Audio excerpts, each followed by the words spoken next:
আসসালামু আলাইকুম, শুভেচ্ছা সহ সকলকে স্বাগত জানাচ্ছি চ্যানেল আই সংবাদে। এখনকার আয়োজন নিয়ে আপনাদের সাথে আছি আমি পাবলিহা বুশরা। শুরুতেই চলুন দেখে নিই ফ্রেশ আটা, ময়দা, সুজি সংবাদ শিরোনামগুলো। শহীদ বুদ্ধিজীবী দিবসে জাতির শ্রেষ্ঠ সন্তানদের প্রতি রাষ্ট্রপতি ও প্রধান উপদেষ্টার শ্রদ্ধা নিবেদন, শহীদ পরিবারের সাথে শুভেচ্ছা বিনিময়। বৈষম্যহীন দেশ গঠনে ঐক্যবদ্ধ হতে রাজনীতিবিদদের আহ্বান, শহীদদের রক্তের বিনিময়ে পাওয়া দেশকে এগিয়ে নেয়ার প্রত্যয়।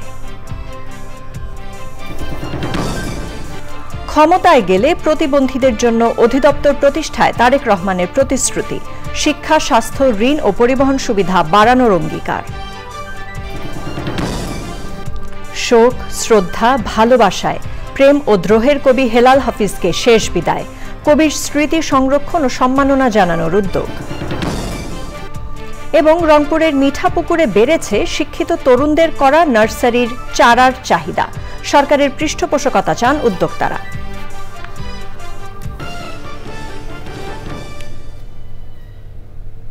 এছাড়া নিটোল টাটা বিশেষ সংবাদে থাকছে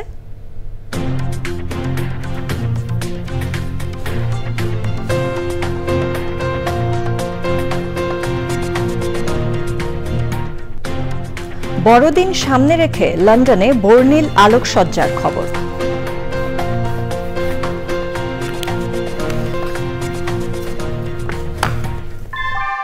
আমাদের দেশে একটা প্রচলন আছে, বছরের প্রথমে একটা বাচ্চাদের জন্য একটা বড় অ্যামাউন্ট লাগে। ঠিক করলাম যে আমরা একটা ডিপিএস খুলি, এবং বিকাশে এটা খোলার কারণ হচ্ছে কি, বেশি হ্যাজেল নাই, বাসায় বসেই সব করা যাচ্ছে। আমি যে টাকাটা তুলছি, সেক্ষেত্রেও দেখা গেছে যে আমার ওরা কোনো চার্জ নেয়নি। বিকাশ অ্যাপে ডিপিএস, টাকা জমায় সারা দেশ। সংবাদ শিরোনামগুলো জানাচ্ছিলাম। এখনকার সংবাদ আয়োজন একই সঙ্গে চ্যানেল আইয়ের ইউটিউব চ্যানেল এবং চ্যানেল আইয়ের ওটিটি প্ল্যাটফর্ম আই স্ক্রিনে লাইভ স্ট্রিম হচ্ছে। এবার জানাবো বিস্তারিত খবর। শহীদ বুদ্ধিজীবী দিবসে মিরপুর শহীদ বুদ্ধিজীবী স্মৃতিসৌধে শ্রদ্ধা নিবেদন করেছেন রাষ্ট্রপতি মোহাম্মদ শাহাবুদ্দিন এবং প্রধান উপদেষ্টা ডক্টর মোহাম্মদ ইউনুস। শহীদ পরিবারের সদস্যদের সাথেও শুভেচ্ছা বিনিময় করেন রাষ্ট্রপতি ও প্রধান উপদেষ্টা। আরও জানাচ্ছেন চকর মালিথা। জাতির সূর্য সন্তানদের প্রতি শ্রদ্ধা জানাতে শনিবার সকালে মিরপুর শহীদ বুদ্ধিজীবী স্মৃতিসৌধে প্রথমে পুষ্পস্তবক অর্পণ করেন রাষ্ট্রপতি মোহাম্মদ শাহাবুদ্দিন। শহীদ বেদিতে তিনি কিছুক্ষণ নীরবে দাঁড়িয়ে থাকেন। এ সময় বিউগলে বেজে ওঠে করুণ সুর।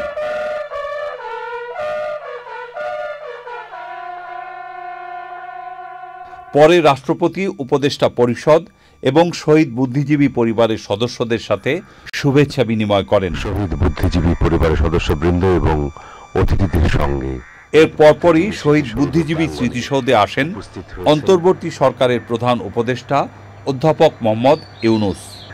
শহীদ বুদ্ধিজীবী স্মৃতিসৌধে পুষ্পস্তবক অর্পণ করেন প্রধান উপদেষ্টা।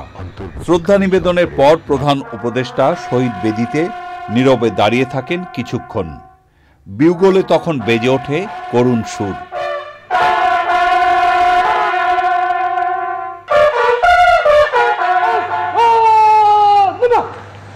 প্রধান উপদেষ্টা অধ্যাপক মোহাম্মদ ইউনুস শহীদ বেদি থেকে নেমে শহীদ বুদ্ধিজীবী স্মৃতিসৌধে উপস্থিত উপদেষ্টা পরিষদের সদস্য, 3 বাহিনী প্রধান, সামরিক ও সরকারি কর্মকর্তা, শহীদ বুদ্ধিজীবী পরিবারের সদস্য এবং যুদ্ধাহত মুক্তিযোদ্ধাদের সাথে শুভেচ্ছা বিনিময় করেন।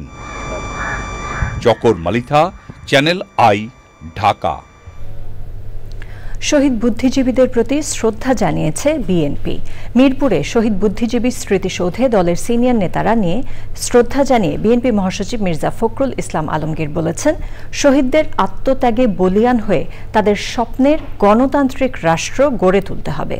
বুদ্ধিজীবী দিবসে আওয়ামী লীগের অনুপস্থিতি নিয়ে তিনি বলেন, গণতন্ত্র হত্যা করে জনবিচ্ছিন্ন হয়েছে বলেই আওয়ামী লীগের এমন পরিণতি। রাহুল রায়ের রিপোর্ট। শহীদ বুদ্ধিজীবী দিবসে মিরপুরের স্মৃতিসৌধে জাতির সূর্য সন্তানদের প্রতি শ্রদ্ধা জানাতে রাজনীতিবিদ সহ সর্বস্তরের মানুষের ঢল। স্থায়ী কমিটির সদস্য সহ বিএনপির সিনিয়র নেতাদের নিয়ে শ্রদ্ধা জানান দলের মহাসচিব মির্জা ফখরুল ইসলাম আলমগীর। পরে গণমাধ্যমের সঙ্গে কথা বলেন তিনি। আমাদের জন্য যারা প্রাণ দিয়েছেন দেশের জন্য, জাতির জন্য, তাদের যে লক্ষ্য ছিল বাংলাদেশে একটি গণতান্ত্রিক রাষ্ট্র প্রতিষ্ঠা করা, বাংলাদেশে একটি আধুনিক একটা সমৃদ্ধ বাংলাদেশ নির্মাণ করা এবং একটি বৈষম্যহীন বাংলাদেশ নির্মাণ করা, সেই লক্ষ্যে আমরা আমাদের যে রাজনৈতিক কর্ম সেটাকে আমরা চালু রাখবো এবং সর্বশক্তি আমরা নিয়োগ করব। শহীদ বুদ্ধিজীবী দিবসে অনুপস্থিত আওয়ামী লীগ, এ নিয়েও কথা বলেন বিএনপির মহাসচিব। যারা জনগণ থেকে সরে যায়, যারা গণতন্ত্রকে হত্যা করেছে, যারা মানুষকে হত্যা করেছে, গণতান্ত্রিক স্বাধীনতা মানুষদেরকে যারা স্বাধীনতায় বিক্রি করে দিয়েছে, তারা অবশ্যই জনগণ থেকে বিচ্ছিন্ন হয়ে গেছে ও সঙ্গত কারণেই আজকে তারা সেখানে অনুপস্থিত। শহীদ বুদ্ধিজীবীদের প্রতি শ্রদ্ধা জানিয়েছে বিএনপির অঙ্গ ও সহযোগী সংগঠনগুলো। রাহুল রায়, চ্যানেল আই, ঢাকা। শহীদ বুদ্ধিজীবী স্মৃতিসৌধে শ্রদ্ধা জানিয়েছেন বিভিন্ন রাজনৈতিক দলের নেতারা। সে সময় বৈষম্যহীন দেশ গঠনে সব দলকে ঐক্যবদ্ধ হওয়ার আহ্বান জানান তারা। আরও জানাচ্ছেন তাফহিমুল ইসলাম। শীতের সকালে মিরপুর শহীদ বুদ্ধিজীবী স্মৃতিসৌধের বেদিতে শ্রদ্ধা জানাতে হাজির সর্বস্তরের মানুষ। রাষ্ট্রপতি ও প্রধান উপদেষ্টা শ্রদ্ধা জানানোর পর বেদি উন্মুক্ত করা হয় সর্বস্তরের মানুষের জন্য। নতুন বাংলাদেশ নিয়ে স্বপ্নের কথা বলেন রাজনৈতিক দলের নেতারা। মুক্তিযুদ্ধের যে প্রকৃত চেতনা, সাম্য, সামাজিক ন্যায় বিচার এবং মানবিক মর্যাদার যে বাংলাদেশ, সেই বাংলাদেশ প্রতিষ্ঠিত হয় নাই গত 53 বছর। জুলাই 36-এর অভ্যুত্থানের মধ্য দিয়ে অবশ্যই আমরা বাস্তবায়িত করব। স্বৈরতান্ত্রিক শাসক গোষ্ঠী মুক্তিযুদ্ধকে প্রশ্নবিদ্ধ করেছিল নতুন প্রজন্মের কাছে। আগামী দিনের একটি গণতান্ত্রিক মানবিক কল্যাণ রাষ্ট্র প্রতিষ্ঠার আকাঙ্ক্ষা হল নাগরিক ঐক্যের আকাঙ্ক্ষা। সকাল থেকে মিরপুর শহীদ বুদ্ধিজীবী স্মৃতিসৌধে শ্রদ্ধা জানাতে আসেন নাগরিক কমিটি, নাগরিক ঐক্য, জাতীয় পার্টি, জাসদ সহ দেশের বিভিন্ন দলের নেতাকর্মীরা। আমাদের যে বুদ্ধিজীবীদেরকে শহীদ করা হয়েছে তাদের রক্তের প্রতিশোধ নিন এবং এই আগামীতে যারাই এই বুদ্ধিজীবী বলে আমাদের সামাজিক বিন্যাসকে নষ্ট করার প্রচেষ্টা চালাবে, সবাইকে আপনারা প্রতিহত করুন। 71 বা 24 এর মাঝে পার্থক্যের কোনো জায়গা নেই। আমরা মনে করি যে বাংলাদেশের মানুষ সময়ে সময়ে যে লড়াইগুলো করেছে, সে লড়াইয়ের প্রত্যেকটাকেই বাংলাদেশের জনমনে স্থান দিতে হবে। অবশ্যই আওয়ামী লীগ, জাতীয় পার্টি সহ যারা বাংলাদেশের গণতন্ত্র ধ্বংস করেছে তাদেরকে আইন করে নিষিদ্ধ করতে হবে। এই পরিবর্তনের জন্য জনগণকে ঐক্যবদ্ধ থাকা দরকার। এই পরিবর্তন ব্যাহত করার কোনো রকম চেষ্টা যাতে সফল না হয় সেইভাবে আমাদের ঐক্যবদ্ধ থাকতে হবে। রাজনৈতিক অঙ্গনে মতপার্থক্য থাকলেও ঐক্যবদ্ধভাবে বৈষম্যবিহীন বাংলাদেশ গড়ার প্রত্যয় ব্যক্ত করেন রাজনৈতিক দলগুলোর নেতারা। স্বাধীনতার ঠিক আগে যেভাবে বুদ্ধিজীবীদের হত্যা করে দেশকে মেধাশূন্যহীন করার চেষ্টা করা হয়েছিল, ঠিক একইভাবে 2024 সালে মেধাবীদের হত্যার মাধ্যমে দেশে ফ্যাসিবাদ চাপিয়ে দিতে চেয়েছিল বিগত সরকার। কিন্তু অতীতেও যেমন দেশে বাধা হতে পারেনি কোনো কিছুই, আগামীতেও পারবে না বলে মনে করেন রাজনীতিবিদরা। শহীদ বুদ্ধিজীবী কবরস্থান থেকে তাফহিমুল ইসলাম, চ্যানেল আই। জাতির শ্রেষ্ঠ সন্তানদের প্রতি শ্রদ্ধা জানাতে মিরপুরের শহীদ বুদ্ধিজীবী স্মৃতিসৌধে জনতার ঢল নামে।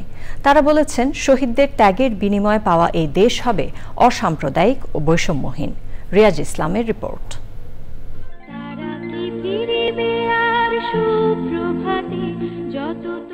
মুক্তিযুদ্ধে 9 মাস রক্তগঙ্গা পেরিয়ে গোটা জাতি যখন বিজয়ের দ্বার প্রান্তে, ঠিক তখনই জাতিকে মেধাশূন্য করার জন্য দেশবরেণ্য শিক্ষক, বিজ্ঞানী, সাহিত্যিক, সাংবাদিক সহ মেধাবী সন্তানদের নির্মমভাবে হত্যা করে পাকিস্তানি বাহিনী ও তাদের এদেশীয় দোসররা।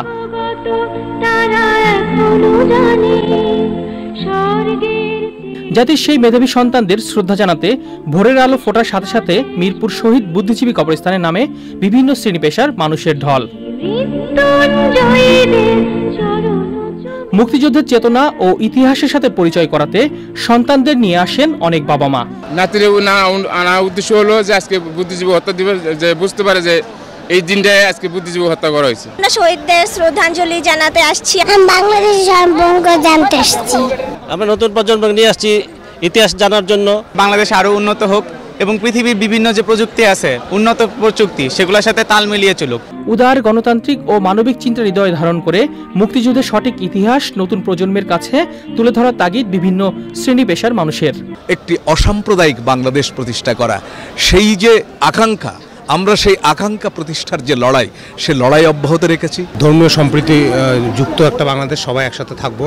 মুক্তিযুদ্ধ যখন আমরা জয়ের দ্বারপ্রান্তে, তখন পাকিস্তানি হানাদার বাহিনী এবং বাংলাদেশের আলবদর বাহিনী এই দেশে কিছু সূর্য সন্তানকে পরিকল্পিতভাবে হত্যা করেছে। যে স্বপ্নে দেশের জন্য জীবন উৎসর্গ করেছেন জাতির শ্রেষ্ঠ সন্তানরা, তার বাস্তবায়ন যেন হয়, সেই প্রত্যাশা সব স্তরের মানুষের। বিশ্ব দরবারে আজ মাথা উঁচু করে দাঁড়িয়েছে বাংলাদেশ। জাতির শ্রেষ্ঠ সন্তানদের শ্রদ্ধা জানিয়ে সকল ষড়যন্ত্র রুখে দিয়ে নতুন বাংলাদেশ বিনির্মাণে সবাইকে ঐক্যবদ্ধ হওয়ার আহ্বান জানিয়েছে সব স্তরের মানুষ। শহীদ বুদ্ধিজীবী কবরস্থান থেকে রিয়াজ ইসলাম, চ্যানেল আই। রায়ের বাজার বধ্যভূমিতে শহীদদের প্রতি বিনম্র শ্রদ্ধা জানিয়েছে বিভিন্ন রাজনৈতিক ও সামাজিক সংগঠন। বুদ্ধিজীবীদের আত্মত্যাগ স্মরণ করে তারা বলেন, শহীদদের দেশপ্রেম ও ত্যাগের বিনিময়ে যে বাংলাদেশ, সেই সার্বভৌম রাষ্ট্র হিসেবে এগিয়ে যাবেই। মাজহারুল হক মান্নার রিপোর্ট। কারো হাতে ফুল, কারো হাতে শহীদ বুদ্ধিজীবীদের স্মরণে লেখা কালো ব্যানার। উদ্দেশ্য একটাই, শহীদ বুদ্ধিজীবীদের বিনম্র শ্রদ্ধায় স্মরণ করা। 1971 সালে পাকিস্তানি হানাদার বাহিনী ও তাদের দোসররা বাংলার শ্রেষ্ঠ সন্তান বুদ্ধিজীবীদের পরিকল্পিতভাবে হত্যা করে। শ্রদ্ধা জানাতে আসা সাধারণ মানুষ বলছে, সর্ব অবস্থায় শহীদ বুদ্ধিজীবীদের স্মরণ করতে হবে। স্মৃতিসৌধে আসার ব্যাপারটা মানুষের অন্তর থেকে আসুক, সবকিছুর রাজনৈতিক ভেদাভেদের বাইরে থাকুক। যে পরিবর্তনই হোক, এই শহীদ বুদ্ধিজীবীদেরকে ভুলে কিংবা তাদেরকে অবজ্ঞা করে আমরা এগিয়ে যেতে পারবো না। প্রত্যাশা ভালো বাংলাদেশের, সমতার বাংলাদেশের। আমরা দেশকে সামনে আরো অনেক উন্নতি দেখতে চাই, অন্যায় মুক্ত দেশ দেখতে চাই, দুর্নীতি মুক্ত দেশ দেখতে চাই। আমরা সাধারণ মানুষের পাশাপাশি শ্রদ্ধা জানান বিশিষ্ট ব্যক্তি ও রাজনীতিবিদরা। আমরা জাতি হিসেবে যে যুগে যুগে এই দায়িত্ব পালন করেছি, অন্যায়ের বিরুদ্ধে উঠে দাঁড়ানো, এই দিবসগুলো আমাদের জাতির সেই গৌরবময় ঐতিহ্যকে স্মরণ করিয়ে দেয়। জনগোষ্ঠীর একটা ন্যূনতম ঐক্য চাই। আমরা মনে করি যে এই ধরনের ব্যাপারগুলোতে জনগোষ্ঠী ঐক্যবদ্ধ হবে এবং সেটা আমাদের নতুন রাষ্ট্র গঠনের পথে আমাদের এগিয়ে নিয়ে যাবে। বাংলাদেশ এমন একটা রাষ্ট্র হবে যে তার সকল নাগরিকের দায়িত্ব নিতে পারে, কোনো নাগরিককে যাতে স্বাধীন থাকতে না হয়। বাংলার দেশের যে জন্ম, সেই ইতিহাসের সাথে জড়িত একটা দিবস, এবং এটা আমাদেরকে প্রতিনিয়ত মনে করিয়ে দেয় যে মেধার যে স্পর্ধা, সেই স্পর্ধায় সমাজের যে পরিবর্তনের যে সংগ্রাম, সেই সংগ্রাম কিন্তু আরও শানিত করতে হবে আমাদের। বেলা বাড়ার সাথে সাথে রায়ের বাজার বধ্যভূমিতে বাড়তে থাকে জনতার ঢল। ফুলে ফুলে ভরে যায় স্মৃতিসৌধের বেধি। মাজহারুল হক মান্না, চ্যানেল আই, ঢাকা। বাংলাদেশ জামায়াতে ইসলামের সেক্রেটারি জেনারেল অধ্যাপক মিয়া গোলাম পারওয়ার বলেছেন, পাকিস্তানিদের আত্মসমর্পণ প্রস্তুতের সময় দেশকে পদানত করতে একটি গোষ্ঠী বুদ্ধিজীবীদের হত্যা করেছিল। শহীদ বুদ্ধিজীবী দিবসে রাজধানীতে আলোচনা সভায় তিনি বলেন, জহির রায়হানের নিখোঁজ হওয়ার রহস্য উন্মোচন করা গেলে বুদ্ধিজীবী হত্যাকাণ্ডের সব তথ্য পাওয়া যাবে। অধ্যাপক মিয়া গোলাম পারওয়ার আরও বলেন, ভারতের আধিপত্য প্রতিষ্ঠা করতে জামায়াত নেতাদের ফাঁসি দিয়ে হত্যা করা হয়েছে। প্রশ্ন হলো, 14 ডিসেম্বরে বুদ্ধিজীবীদের কারা হত্যা করল? রহস্যে ঘেরা এই বুদ্ধিজীবী হত্যার প্রকৃত রূপ, প্রকৃত হত্যাকারী খুঁজে বের করার কাজটা মনে হয় এখনো সম্পন্ন হয়নি। এই জাতিকে, বিশ্লেষকদেরকে, গবেষকদেরকে, চিন্তাশীলদেরকে, মুক্তিযোদ্ধা যারা দেশের জন্য যুদ্ধ করেছিলেন, আধিপত্যবাদীদের হাত থেকে এই দেশকে যারা অখণ্ড স্বাধীন জাতীয় সত্তায় পরিণত করতে এখনো জান প্রাণ দিয়ে লড়াই করে যাচ্ছেন, তাদের বিবেচনার জন্য আমি এই বিশ্লেষণটা বিবেচনার জন্য রাখছি। তারা বিবেচনা করবেন এবং প্রকৃত হত্যাকারী কারা হতে পারে সেটা এখনো আমাদের চিহ্নিত করার সুযোগ আছে। প্রেম ও দ্রোহের কবি হেলাল হাফিজকে শ্রদ্ধা জানিয়েছেন সব স্তরের মানুষ। জানাজার নামাজে অংশ নিয়ে বিশিষ্টজনরা বলেছেন, তার অমর কবিতার পংক্তিমালাগুলো চিরদিন পাঠক হৃদয়ে অম্লান হয়ে থাকবে। সরকারের পক্ষ থেকে কবি হেলাল হাফিজকে শ্রদ্ধা জানানো হয়েছে। কবির স্মৃতি সংরক্ষণ ও তাকে মরণোত্তর সম্মাননা জানানোর জন্য পদক্ষেপ নেওয়া হবে বলে জানিয়েছে সংস্কৃতি বিষয়ক মন্ত্রণালয়। শাকের আদনানের রিপোর্ট। এখন যৌবন যার মিছিলে যাবার তার শ্রেষ্ঠ সময়, এখন যৌবন যার যুদ্ধে যাবার তার শ্রেষ্ঠ সময়, এমন অমর পংক্তিমালা রচয়িতা কবি হেলাল হাফিজ। অনবদ্য কিছু কবিতা তাকে বাংলা সাহিত্যে উচ্চ আসনে স্থান করে দিয়েছে। শনিবার সকাল 11টায় কবি হেলাল হাফিজের মরদেহ নিয়ে যাওয়া হয় বাংলা একাডেমি প্রাঙ্গণে। জানাজা নামাজে অংশ নেন বিভিন্ন সামাজিক ও সাংস্কৃতিক অঙ্গনের বিশিষ্টজনেরা। অংশ নেন মুক্তিযুদ্ধ বিষয়ক মন্ত্রণালয়ের উপদেষ্টা ফারুক ই আজম ও সংস্কৃতি বিষয়ক উপদেষ্টা মোস্তফা সরোয়ার ফারুকি। হেলাল হাফিজকে তো আমরা 21 পদক বা স্বাধীনতা পদক কখনো দেইনি, ফলে উনি এটা পাওয়ার জন্য লিখেননি, কিন্তু এটা দেওয়াটা আমাদের জাতির দায়িত্ব ছিল, কিন্তু ওনাকে দেওয়া হয়নি। ফলে এই জিনিসগুলোর ক্ষেত্রে আমাদের সংস্কৃতি মন্ত্রণালয়ে কী করা আছে আমরা সেটা দেখব। কাজের স্বীকৃতি হিসেবে 2013 সালে কবি হেলাল হাফিজ বাংলা একাডেমি পুরস্কার সহ নানা পুরস্কার ও সম্মাননায় ভূষিত হয়েছেন। সবসময়ই ওই তার রুমে একাকিত্বটা সে খুব পছন্দ করত। ওনার মধ্যে আমাদের পিতার প্রতিচ্ছবিও দেখতে পেতাম, নির্দ্বিধায় ওনাকে সব কিছু বলতে পারতাম। উনি বলতেন, দেখো আমাকে মানুষ ভালোবাসে, আমার কবিতা ভালোবাসে, আমি আমার পুরস্কার পেয়ে গেছি, আমাকে আলাদা করে আর কোনো পুরস্কারের দরকার নেই। জোহরের নামাজের পর জাতীয় প্রেস ক্লাবে তার দ্বিতীয় জানাজা নামাজে অংশ নেন আইন উপদেষ্টা ডক্টর আসিফ নজরুল, প্রধান উপদেষ্টা প্রেস সচিব শফিকুল আলম, কবির সহকর্মী ও শুভাকাঙ্ক্ষীরা। কবি হেলাল হাফিজ ছিলেন আমাদের যৌবনের কবি, আমাদের মিছিলের কবি, আমাদের প্রোটেস্টের কবি, আমাদের অ্যাক্টিভিজমের কবি। একটা কবি কি চান? একটা কবি চান তার লেখাগুলো মানুষের হৃদয়ে থাকুক। উনি তার লেখাগুলো আমাদের হৃদয়ে একদম সেঁটে দিয়েছেন। কবি হেলাল হাফিজ লেখালেখির পাশাপাশি যুগান্তর সহ বিভিন্ন পত্রিকায় সাংবাদিকতা করেছেন। বাংলাদেশের যে একটা নতুন বিনির্মাণের স্বপ্ন আমরা দেখছি, সেই প্রত্যয়ে অঙ্গীকারে হেলাল হাফিজের কবিতা আমাদের উজ্জীবিত করেছে। বিকেলে মিরপুরের শহীদ বুদ্ধিজীবী কবরস্থানে চিরনিদ্রায় শায়িত করা হয় কবি হেলাল হাফিজকে। Shakir Addan, channel I, Dhaka. বিএনপির ভারপ্রাপ্ত চেয়ারম্যান তারেক রহমান বলেছেন, বিএনপি ক্ষমতায় গেলে প্রতিবন্ধীদের জন্য স্বতন্ত্র অধিদপ্তর প্রতিষ্ঠা করা হবে। তাদের মর্যাদাকর জীবনের জন্য শিক্ষা, স্বাস্থ্যসেবা, ঋণ ও পরিবহন সুবিধা বাড়ানো হবে। আগে প্রতিবন্ধীরা রাষ্ট্রীয় সুবিধা থেকে বঞ্চিত হয়েছে বলেও মন্তব্য করেন তারেক রহমান। পরাগ আজিমের রিপোর্ট। শহীদ বুদ্ধিজীবী দিবসে বিএনপির কর্মসূচির অংশ হিসেবে প্রতিবন্ধীদের সঙ্গে দলের ভারপ্রাপ্ত চেয়ারম্যান তারেক রহমানের মত বিনিময়। রাজধানীর এলজিইডি মিলনায়তনে অংশ নেন বিভিন্ন শ্রেণী ও পেশার প্রতিবন্ধীরা। ছিলেন বিএনপি মহাসচিব মির্জা ফখরুল ইসলাম আলমগীর। প্রতিবন্ধীদের বক্তব্য শোনার পর তাদের নানা বিষয় নিয়ে কথা বলেন তারেক রহমান। আমরা এমন একটি বাংলাদেশে বসবাস করেছি, সমাজের প্রতিটি শ্রেণী ও পেশার মানুষ রাষ্ট্রীয় সহায়তা থেকে হয়েছেন বঞ্চিত, এবং আপনারাও তার ব্যতিক্রম নন। আমরা এমন একটি বাংলাদেশ করতে চাই বা গড়ার পরিকল্পনা করি, যেখানে প্রতিটি মানুষ তার সীমাবদ্ধতাকে জয় করে নিজের স্বপ্ন পূরণের সুযোগ পাবে। আপনাদেরকে প্রতিশ্রুতি দিতে চাই, আগামী বাংলাদেশে শারীরিক প্রতি সীমাবদ্ধতার কারণে যেন কাউকে বৈষম্যের শিকার না হতে হয়। তারেক রহমান বলেন, অন্তর্ভুক্তিমূলক বৈষম্যহীন সমাজ গড়তে হলে প্রতিবন্ধীদের সাথে নিয়েই পথ চলতে হবে। নির্বাচিত বিএনপি সরকার নিশ্চিত করার চেষ্টা করবে অবশ্যই দেশের অন্যান্য সকল নাগরিকের মতো আপনাদের নাগরিক অধিকার ও সুযোগ সুবিধা সঠিকভাবে এবং সমানভাবে পৌঁছে দেওয়া। আপনাদের চিকিৎসা, শিক্ষার সুযোগ, চাকরির ক্ষেত্রে সমান সুযোগ এবং দেশের প্রতিটি স্থাপনা ও যাতায়াত ব্যবস্থাকে আপনাদের জন্য অ্যাক্সেসেবল করে গড়ে তোলার সর্বোচ্চ চেষ্টা আমাদের, যেটি আমাদের চিন্তার মধ্যে আছে, একটি স্বতন্ত্র অধিদপ্তর প্রতিষ্ঠা করার বোনদের জন্য সুনির্দিষ্ট কার্যক্রম পরিচালনার পাশাপাশি বিভিন্ন মন্ত্রণালয় বা বিভাগের কার্যক্রম সমন্বয় করবে। ইচ্ছাশক্তি ও মেধা কখনো শারীরিক সীমাবদ্ধতায় হার মানে না বলে মন্তব্য করেন বিএনপির ভারপ্রাপ্ত চেয়ারম্যান। পরাগ আজিম, চ্যানেল আই, ঢাকা।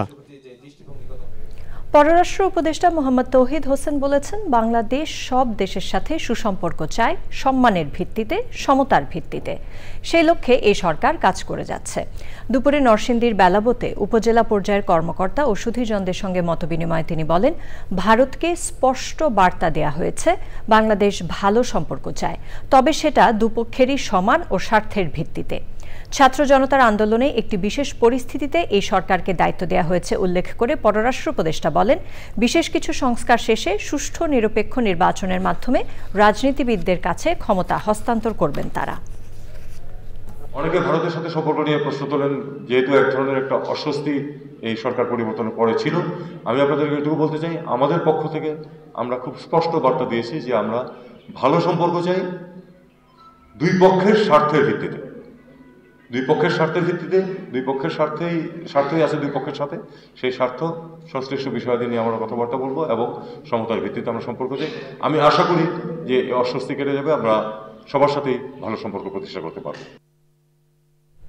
বৈষম্য বিরোধী আন্দোলনের অন্যতম সমন্বয়ক সার্জিস আলম বলেছেন, গণ অভ্যুত্থানের বিশ্বাসের সাথে বেইমানি করলে কাউকে ছাড় দেয়া হবে না, এমনকি প্রধান উপদেষ্টাকেও না। রাজশাহী জেলা শিল্পকলা একাডেমিতে জুলাই শহীদ স্মৃতি ফাউন্ডেশনের আয়োজনে তিনি জুলাই অভ্যুত্থানে পুলিশ সদস্যদের যারা গণহত্যায় জড়িত তাদের বিরুদ্ধে মামলা নেয়ার আহ্বান জানান। এর আগে শহীদ পরিবারের সাথে সাক্ষাৎ করেন সার্জিস। জুলাই অগস্টের গণ অভ্যুত্থানে রাজশাহী বিভাগের শহীদ পরিবারকে আর্থিক সহায়তা দেয়া হয়। প্রতিটি শহীদ পরিবারকে 5 লাখ টাকা করে সহায়তা দেয়া হয়।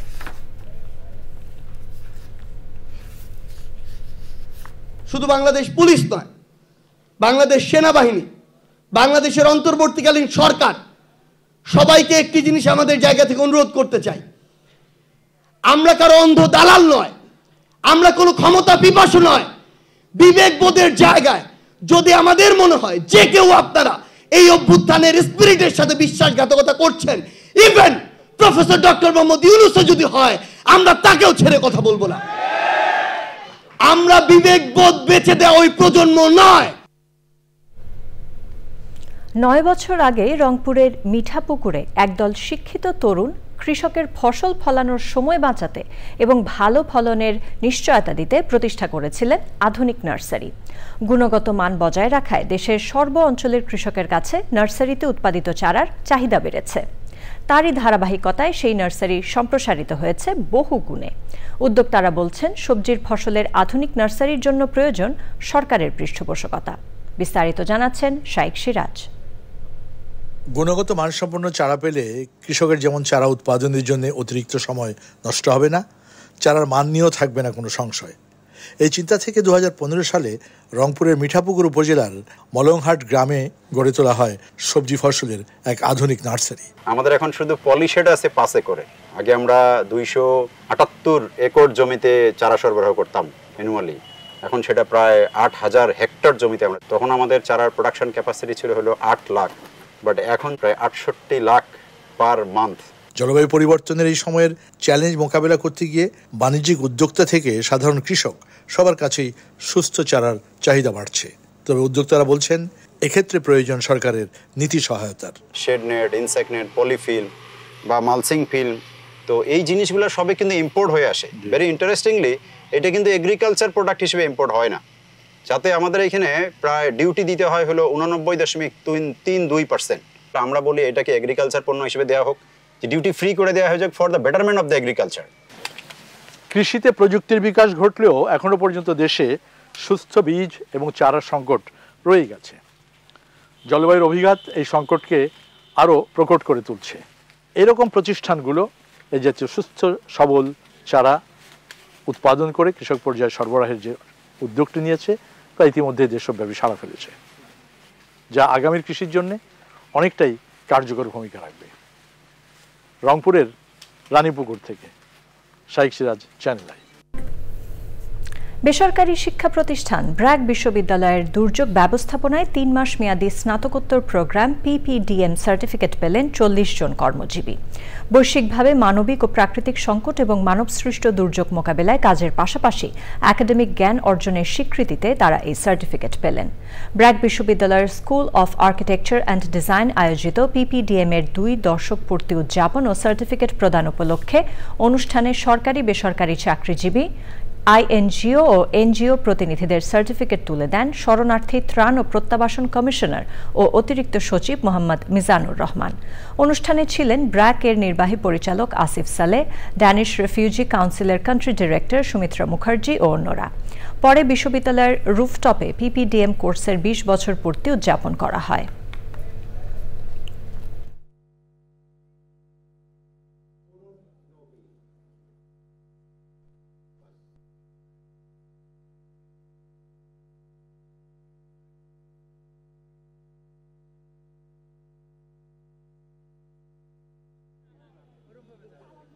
ব্র্যাক ইউনিভার্সিটি এটি চমৎকারভাবে হিউম্যানিটেরিয়ান ক্রাইসিস ম্যানেজমেন্ট একটি সার্টিফিকেট কোর্স শুরু করেছে এবং সেটি পরে আজকে তারা একটি গ্র্যাজুয়েশন কোর্সেও রূপান্তর ঘটিয়েছে এবং হোপফুলি ইউনিভার্সিটি গ্র্যান্ট কমিশনের অনুমতি পেলে তারা এটিকে আগামী বছর থেকে শুরু করতে যাচ্ছে। তো এটি খুব প্রণিধানযোগ্য ঘটনা বাংলাদেশের একাডেমিক এরিনার মধ্যে।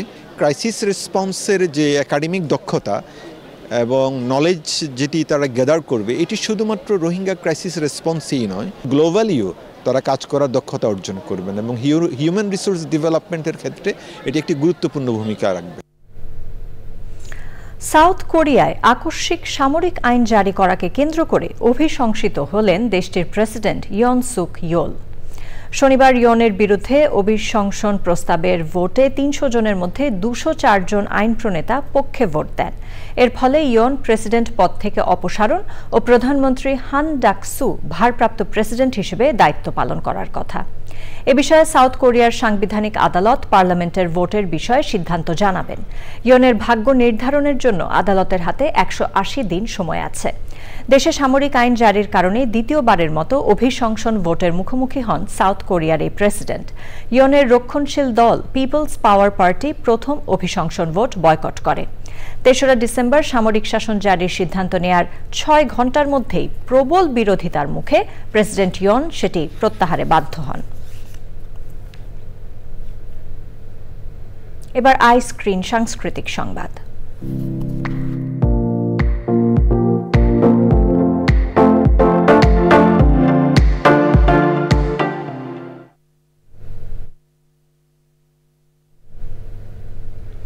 বিনোদনের দুনিয়া আই স্ক্রিনে প্রদর্শন করা হচ্ছে ইমপ্রেস টেলিফিল্ম ও পহরডাঙ্গা পিকচার্স প্রযোজিত চলচ্চিত্র শরতের জবা।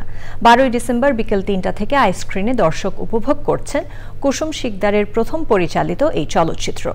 নিজের লেখা বই অজাগতিক ছায়া থেকে শরতের জবা গল্পটি চলচ্চিত্রের পর্দায় তুলে এনেছেন কুসুম। একজন একাকী নারীর রহস্যময় জীবনের গল্প উঠে এসেছে এই চলচ্চিত্রে। কুসুম শিকদার ছাড়াও বিভিন্ন চরিত্রে অভিনয় করেছেন জিতু আহসান, ইয়াশ রোহান, নিদ্রা দে নেহা, নরেশ ভূঁইয়া, শহীদুল আলম সাচ্চু ও অন্যরা। নিটল টাটা বিশেষ সংবাদ।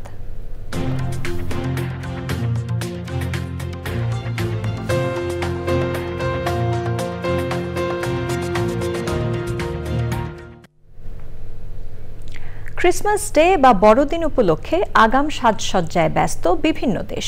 দিবসটি ঘিরে আলোর উৎসব চলছে যুক্তরাজ্যের লন্ডনে। প্রবল বৃষ্টিতেও দর্শনার্থীরা উপভোগ করছে নান্দনিক আলোর খেলা। লন্ডনের কভেন্ট গার্ডেন মার্কেটের বাইরে ৬০ ফুট উঁচু ক্রিসমাস ট্রি ৩০,০০০ বাতি দিয়ে সাজানো হয়েছে। এছাড়া রয়েছে দৈত্যাকার ঘণ্টা। লন্ডন আই স্কাইলাইনে রংধনুর আদলে আলোকসজ্জা করা হয়েছে। রিজেন্ট স্ট্রিটে ৫০টি দেবদূতের মূর্তি আলোকিত করা। এই আলোকিত দেবদূতের মূর্তিগুলো একটি অসাম্প্রদায়িক চেতনা তৈরি করতে ডিজাইন করা হয়েছিল বলে জানিয়েছে কর্তৃপক্ষ। ২৫শে ডিসেম্বর খ্রিস্ট ধর্মাবলম্বীদের সবচেয়ে বড় ধর্মীয় উৎসব বড়দিন বা ক্রিসমাস ডে উদযাপন করা হবে। এবার জানাবো কৃষি সংবাদ।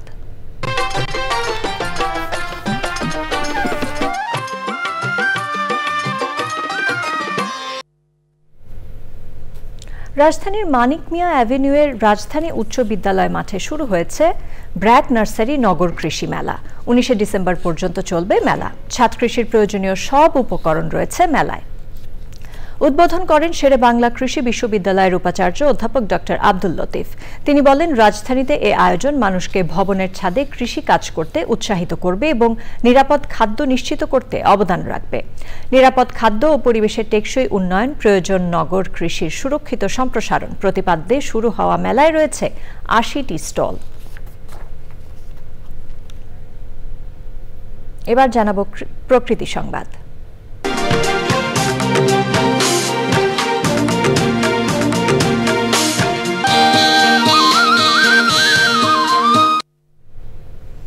চুয়াডাঙ্গায় আজ দেশের সর্বনিম্ন তাপমাত্রা 8.7 ডিগ্রি সেলসিয়াস রেকর্ড করা হয়েছে। এ নিয়ে 12 ও 14 ডিসেম্বর দুদিন এই জেলায় দেশের সর্বনিম্ন তাপমাত্রার রেকর্ডের তথ্য জানিয়েছে স্থানীয় আবহাওয়া অফিস। ভোরে বাতাসের আর্দ্রতা ছিল 97%। তাপমাত্রা আরও কমে যাওয়ার পূর্বাভাস দিয়েছেন চুয়াডাঙ্গা প্রথম শ্রেণীর আবহাওয়া পর্যবেক্ষণাগারের ভারপ্রাপ্ত কর্মকর্তা জামিনুর রহমান। তিনি জানান, শীত ও কুয়াশা কয়েকদিন অব্যাহত থাকবে। আগামী সপ্তাহ থেকে শীতের প্রকোপ আরও বেশি হবে বলে তিনি জানান। এদিকে তীব্র শীতে বিপর্যস্ত জনজীবন, দুর্ভোগ বাড়ছে খেটে খাওয়া মানুষের। পূবালী ব্যাংক বাণিজ্য সংবাদ।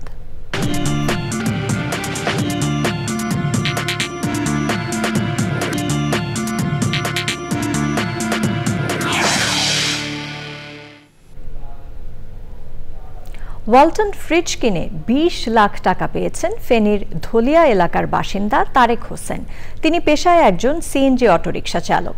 ওয়ালটনের চলমান ডিজিটাল ক্যাম্পেইন সিজন 21-এ ঘোষিত ডাবল মিলিয়ন অফারের আওতায় তিনি এই পুরস্কার পান। ফেনীর ওয়াবদা মাঠে তারেক হোসেনকে 20 লাখ টাকার চেক তুলে দেন ওয়ালটনের সিনিয়র এক্সিকিউটিভ ডিরেক্টর ও চিত্রনায়ক আমিন খান। সে সময় ছিলেন ওয়ালটনের deputy chief marketing officer Zoheb Ahmed, Mirakkel খ্যাত কৌতুক অভিনেতা আবু হেনা রনি ও অন্যরা। 10 অক্টোবর থেকে সারা দেশে ওয়ালটনের এই ক্যাম্পেইন চলছে। সংবাদে আবারও সময় হয়ে গেল একটি বিরতি নেবার। বিরতির পর খেলার খবরে জানিয়ে ফিরব। বিপিএল ফুটবলে চিরপ্রতিদ্বন্দ্বী আবাহনী। বিরতির পর আবারও আমন্ত্রণ চ্যানেল আই সংবাদে। বীর মুক্তিযোদ্ধা বিশিষ্ট শিক্ষাবিদ ডক্টর মোহাম্মদ আসলাম ভূঁইয়া ভোরে রাজধানীর একটি হাসপাতালে চিকিৎসাধীন অবস্থায় মারা গেছেন। ইন্না লিল্লাহি ওয়া ইন্না ইলাইহি রাজিউন। তার বয়স হয়েছিল 76 বছর। জোহরের নামাজের পর বারিধারা ডিওএইচএস মসজিদে আসলাম ভূঁইয়ার জানাজার নামাজ হয়েছে। পরে তাকে বনানী কবরস্থানে দাফন করা হয়। ডক্টর আসলাম ভূঁইয়া চট্টগ্রাম বিশ্ববিদ্যালয়ের সমাজবিজ্ঞান বিভাগে অধ্যাপনা ও জাতীয় বিশ্ববিদ্যালয়ের উপাচার্যের দায়িত্ব পালন করেন। পিপলস ইউনিভার্সিটি অব বাংলাদেশের উপাচার্যের দায়িত্ব পালন করেন তিনি। দেশের সংস্কৃতি অঙ্গনেও ভূমিকা রেখেছেন ডক্টর আসলাম ভূঁইয়া। তবে যাবার আগে ফ্রেশ আটা ময়দা সুজি সংবাদ শিরোনামগুলো জানিয়ে দিচ্ছে আরো একবার। শহীদ বুদ্ধিজীবী দিবসে জাতির শ্রেষ্ঠ সন্তানদের প্রতি রাষ্ট্রপতি ও প্রধান উপদেষ্টার শ্রদ্ধা নিবেদন। শহীদ পরিবারের সাথে শুভেচ্ছা বিনিময়।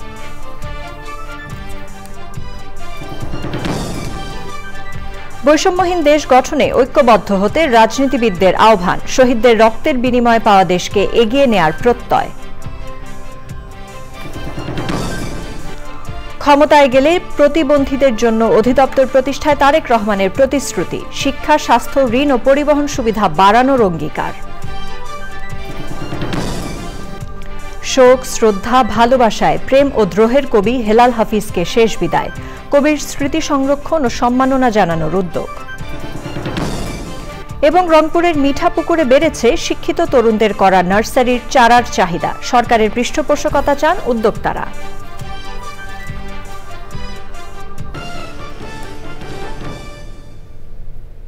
আমাদের পরবর্তী সংবাদ দেখার আমন্ত্রণ জানিয়ে শেষ করছি। এতক্ষণ সাথে থাকার জন্য ধন্যবাদ সবাইকে।